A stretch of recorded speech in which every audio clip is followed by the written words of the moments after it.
Ya, Assalamualaikum warahmatullahi wabarakatuh. Sampai ketemu lagi di mata kuliah Kesehatan Keselamatan Kerja yang pertemuan ke-8 ya. Kita akan coba, kemarin terakhir kita bahas terkait dengan APD ya, alat pelindung diri. Rambu-rambu lalu lintas, rambu-rambu kesehatan keselamatan kerja juga itu. Nah, sekarang kita bahas mengenai sistem manajemen kesehatan keselamatan kerja. Kalau dulu namanya OHSAS, OHSAS 18.000. Sekarang sudah masuk di sistem manajemen ISO ya, International Standard Organization. Tapi ISO ini ISO 45.000. Nanti kita bahas presentasi.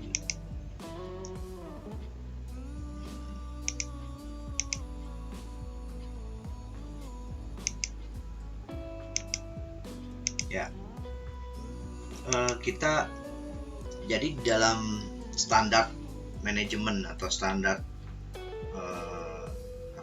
Occupation Health and Safety Management System, ini seluruh dunia bersatu untuk merumuskan sebuah tatanan atau sebuah konsep, sebuah persyaratan. Kalau sebuah perusahaan ingin memiliki standar manajemen internasional ISO 45001 2015 ini, sudah ada rumusan, jadi kayak ada aturan ini melakukan apa, melakukan B gitu ya, dan seterusnya.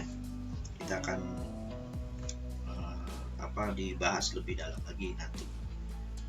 Jadi yang akan kita bahas kali ini adalah sebuah akan dibahas di setelah ini, itu mengenai apa sih standar, kenapa sih standar ISO ini diperlukan, dan juga kemudian apa yang terjadi mengenai ISO 45000 untuk diperkenalkan, sebelumnya bagaimana, dan kemudian bagaimana kita merealisasikan ISO 45001 ini ya. Nanti juga dimana kenapa ini terjadi, karena secara dunia sudah melihat ada 2,3 juta orang itu terbunuh atau meninggal karena kecelakaan dan penyakit, disease ya, penyakit. 6.300 meninggal per hari, artinya per 15 detik ada yang meninggal. Jadi untuk 3.017 juta juga secara tidak fatal sudah terjadi kecelakaan, tapi tidak fatal ya. Tapi 160 juta orang itu terkena penyakit. Jadi sekitar 4% dari dunia ya itu akan terkena kecelakaan dan penyakit karena dia bekerja.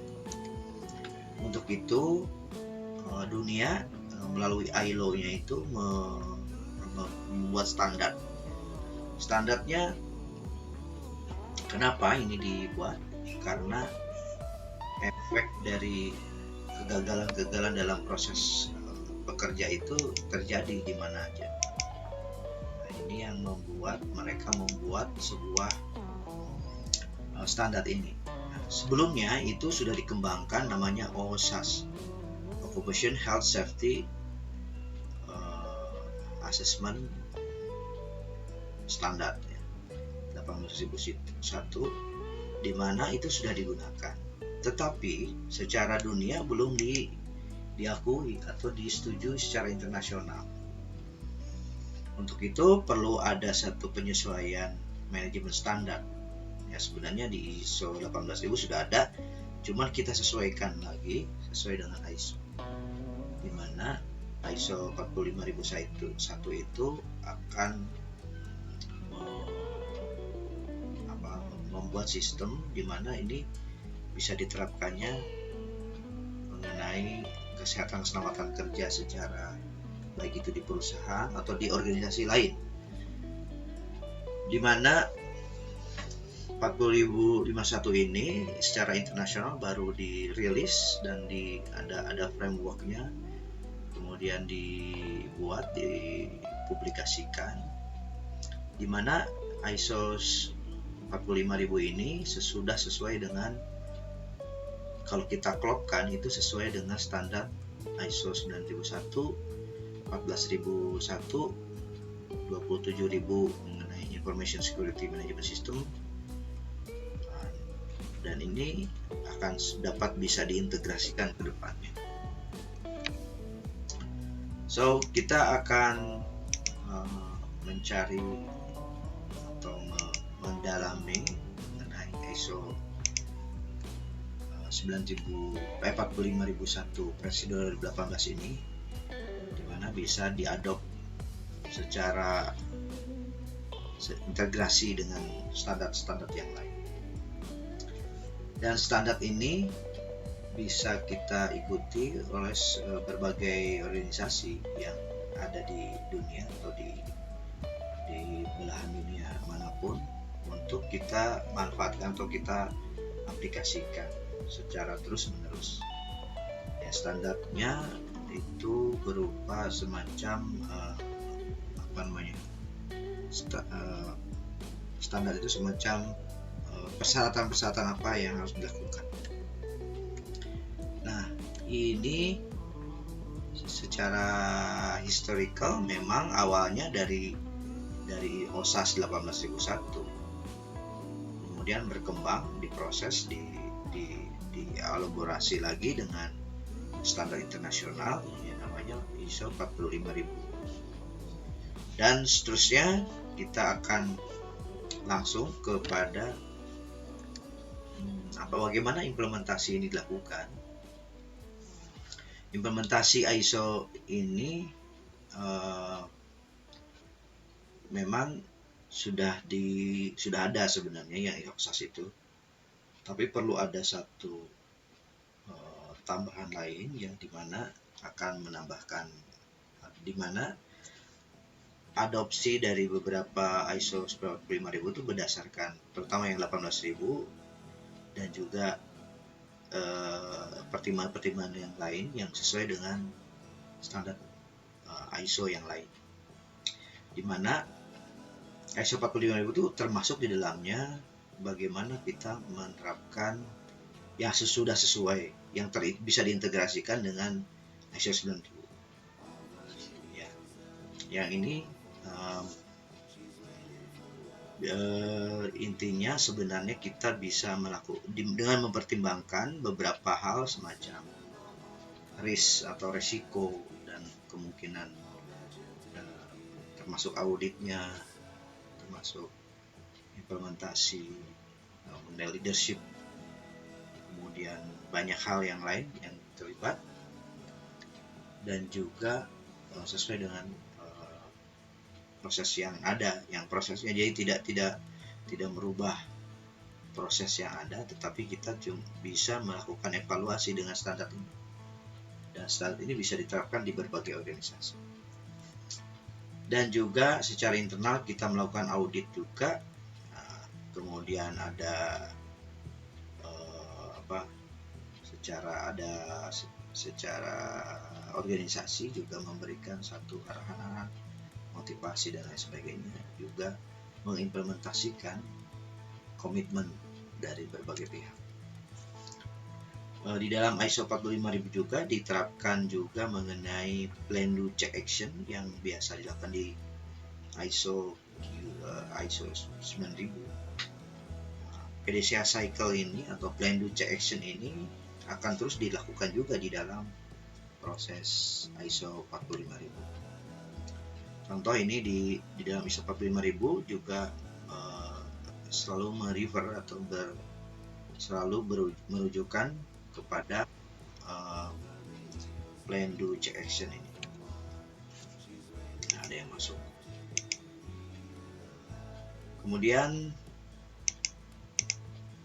cek plan do check action ini selalu dibahas di dalam satu persiapan di organisasi. Di dalamnya selalu ada beberapa proses yang masuk ke dalam proses ini.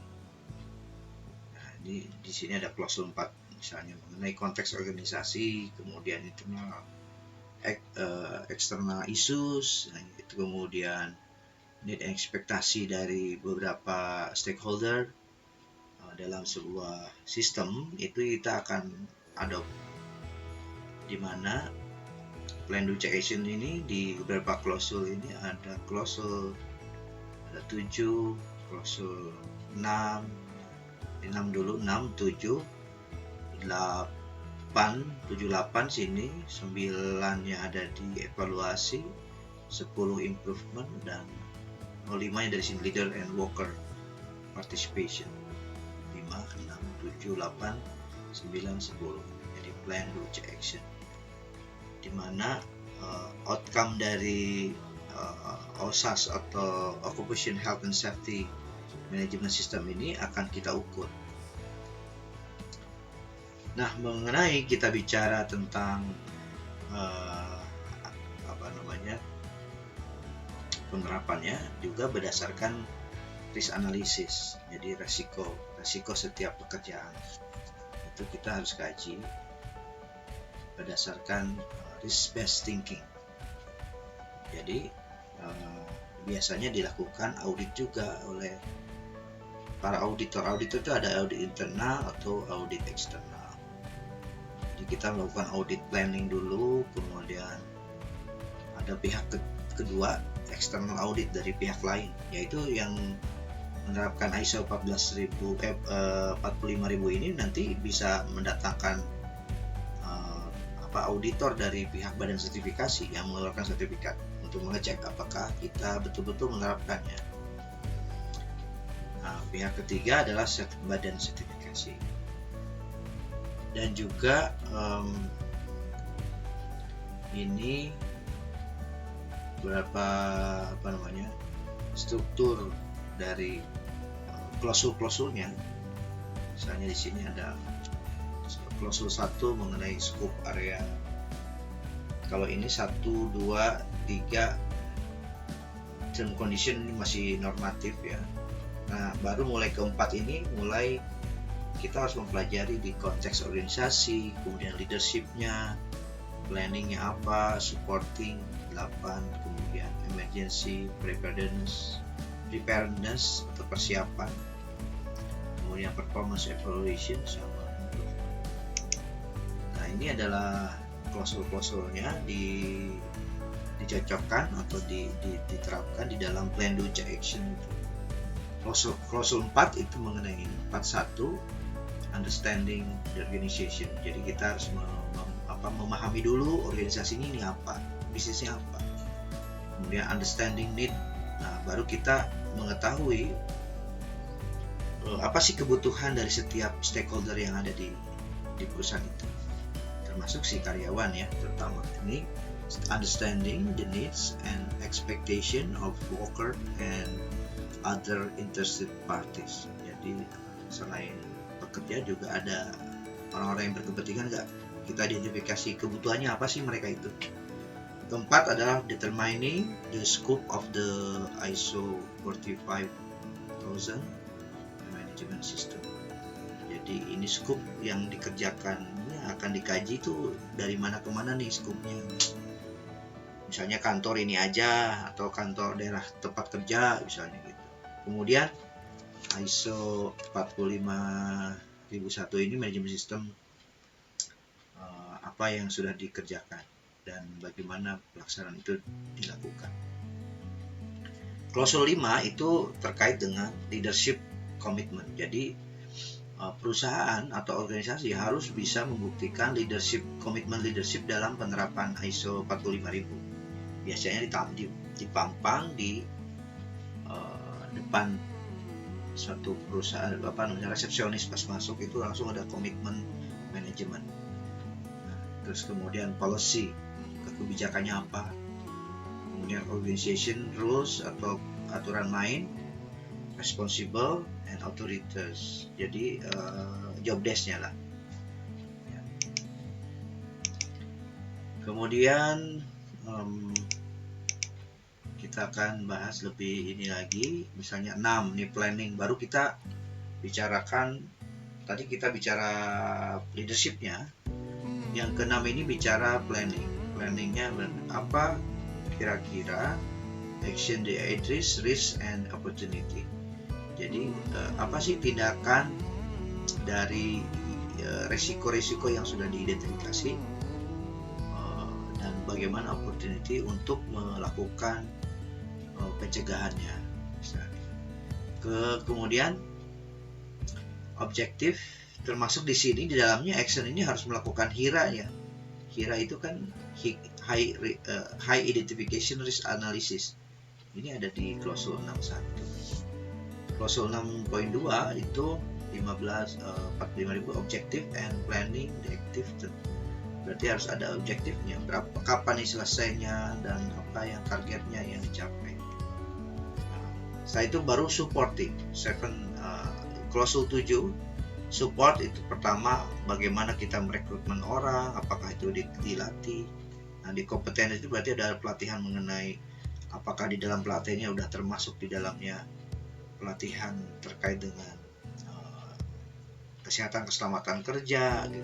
4.3 ada awareness, berarti kesadaran, bagaimana menumbuhkan cara kesadaran terhadap kesehatan keselamatan kerja. Terus komunikasi, bagaimana mengkomunikasikan, apakah itu tiap pagi ada briefing meeting mengenai itu dan diungkapkan bahwa pentingnya kesehatan keselamatan kerja. Dan kemudian dokumen-dokumen informasi yang akan dikelola oleh manajemen. Kemudian klausul 8 itu operation planning and control. Berarti kita harus mengidentifikasi proses operasi setiap tahapan. Kemudian bagaimana kesiapan mempersiapkan kalau ada kejadian darurat, emergency preparedness. Itu termasuk di dalamnya adalah kita ada latihan kebakaran, itu juga ada di situ operationnya. Dan kemudian performance evaluation, atau kita melakukan evaluasi, apa perusahaan harus bisa membuktikan bagaimana kita melakukan monitoring, mengukur, menganalisa, mengevaluasi beberapa kegiatan-kegiatan dalam melaksanakan ini. 9.2 adalah audit internal. Jadi perusahaan harus bisa membuktikan bahwa perusahaan sudah melakukan audit internal. 9.3 adalah melakukan manajemen review. Dan terakhir adalah melakukan improvement. Bagaimana kita melakukan setelah audit yang ditetapkan akan ada non-conformity, corrective action, terus kemudian continual, bagaimana kita melakukan perbaikan berkelanjutan untuk memperbaiki dari sistem yang sudah ada. Nah, ini sama yang tadi. Inti darinya sebenarnya itu kita akan mengimplementasikan, ini adalah interested parties, jadi pihak-pihak lain yang berkepentingan, worker sendiri, terus kemudian union itu berarti asosiasi, kemudian top management, board of directors, suppliers. Nah, ini semua perlu diidentifikasi masih kebutuhan mereka. Dan kalau eksternal, siapa aja nih? Nah, misalnya regulation, media, shareholders, kemudian communities, special interest group, consumer, dan ini adalah eksternal. Dan ini klausul-klausul tadi sebenarnya tadi udah dijelaskan ya, ini detailnya. Ada klausul 6 ini terkait dengan hazard identification assessment atau risk opportunity. Ini ya sebenarnya sama ya, nanti kita akan termasuk di dalamnya ini kunci klausul 8 itu bagaimana kita mengevaluasi. Klausul 8 itu terkait dengan operation ya, outsourcing ini dilakukan seperti apa gitu. Harus ada persyaratannya apa supaya dia tidak mentang, jadi tidak berpikir bahwa sistem manajemen orang karena itu bukan tim kita, orang lain kita tidak perhatikan, tetap harus kita perhatikan, baik itu outsourcing, procurement ataupun kontraktor. Secara umum bahwa pertama yang kita ini most efektif sama least efektif. Jadi yang terdepan ini, yang paling terakhir adalah yang merah. Yang merah ini paling terakhir adalah pelaksanaan penggunaan alat pelindung diri. Tapi sebelumnya yang kita lakukan adalah pertama melakukan eliminasi dulu, mengurangi hal-hal yang memang akan menjadi bahaya. Kedua adalah mensubstitusi atau mengganti bahaya itu menjadi lebih aman. Kemudian kita melakukan engineering control, melakukan controlling ke setiap tahapan pekerjaan terhadap bahaya. Kemudian baru administratif control mengenai bagaimana SOP-nya, bagaimana aturan-aturan itu yang dibuat. Baru terakhir adalah alat pelindung diri. Jadi ini akan memberikan satu pemahaman mengenai pelaksanaan K3 ini. Kalau tadi waktu sebelum-sebelumnya awal-awal kan lebih banyak ke praktiknya atau taktis di lapangan. Kalau ini lebih kepada sistem manajemennya. Jadi mulai dari ini ada klausulnya, ini klausul perbedaan antara klausul OSAS 18.000 satu dengan 45.000. Yang mau masuk. Terus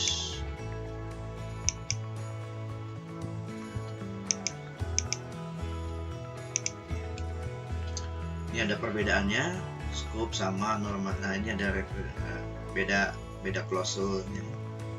Ini tapi lebih dipertajam kalau di 45.000.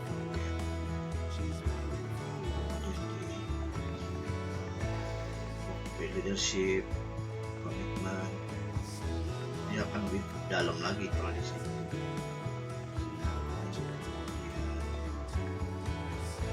Legal.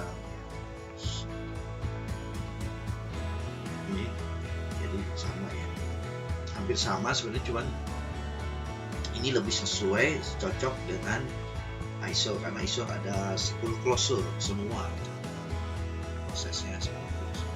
Cuma di sini 4 hanya 45 jadi lebih dalam 4 poin berapa itu. Ini manajemen review. Nah di sini nggak ada manajemen review, di sini namanya apa ya, integration apa committee ya, sama aja. Oke, itu merupakan satu gambaran mengenai ISO 45000. Jadi sistemnya sudah ada, tinggal kita menerapkannya. Biasanya tidak semua tuh tergabung dalam bentuk standar operational procedure sama dokumen. Nanti dibuatkan dokumen kontrolnya, dokumen OSAS-nya ya. Dokumen itu dari jadi kayak buku panduan lah, kita bikin panduan semua pihak. Nah, itu mungkin itu yang menjadi paparan saya terkait dengan ISO 45000, sebuah sistem manajemen di bidang K3. Ada pertanyaan nggak?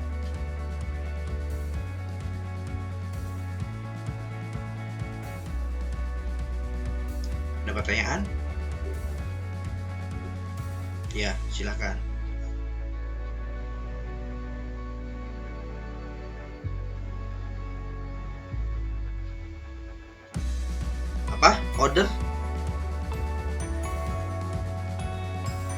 tadi saya presentasikan. Coba saya lihat maksudnya apa ya, belum. Order risk.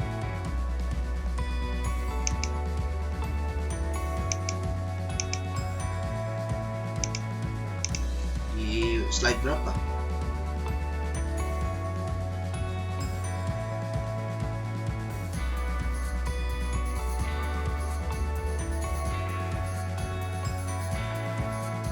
Di mana? Oh, bukan di sini. Order risk. Order risk. Kalau ini kan risiko. Saya kurang paham kalimat utuhnya. Sebenarnya order risk apa? Bisa order risk. Masa resiko yang order risk. Oke, berarti kemungkinan sih gini. Order risk tuh kan nggak mungkin kan order tuh perintah resiko, jadi bisa juga ada satu kegiatan yang dilakukan dan akan terjadi resikonya itu yang harus kita perhitungkan. Yang dimaksud dari order risk itu bisa jadi dari sebuah kegiatan ini kan kita analisa resiko, kemungkinan akan terjadi ABC ini ada satu, kita perhitungkan risknya, misalnya tadi berdasarkan cure-nya, tingkat keparahannya, kemudian tingkat dari tingkat keparahan, kemudian kemungkinan terjadinya, misalnya tingkat keseringan, terus deteksi. Jadi akhirnya keluar namanya RPN, risk tingkat, ada nilai resikonya. Nilai resiko itulah yang akan kita seleksi dari sekian order kemungkinan. Nah, kemungkinan terjadi resiko ini nanti kita pilih mana yang resiko tinggi, itu yang harus segera diterapkan. Perlu ada perbaikan atau perlu ada satu antisipasi bagaimana kita menanggulangi resiko ini supaya tidak terjadi. Mungkin begitu ya, saya kurang paham yang kenapa dibilang order itu bisa perintah ya, ataupun nanti ada order resiko tertentu yang akan kita harus kaji lebih dalam, bagaimana antisipasi jangan sampai ini terjadi. Misalnya kalau kemungkinan di dalam situasi tersebut terjadi misalnya ya ada barang yang bisa jatuh kepada kaki misalnya. Nah, order risk itu yang akan kita antisipasi adalah setiap karyawan harus menggunakan sepatu boot misalnya. Itu adalah bentuk dari order risknya, itu antisipasinya apa. Mungkin seperti itu jawabannya, Mas. Pertanyaan lagi?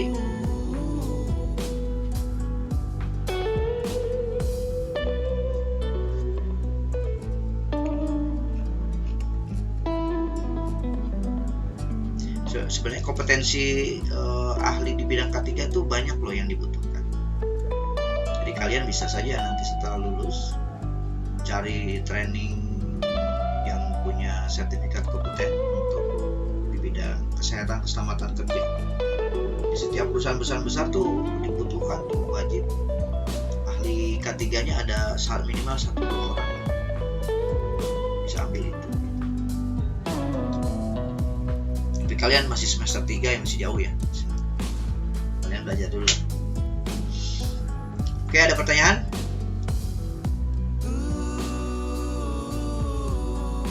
Ada pertanyaan lagi nggak?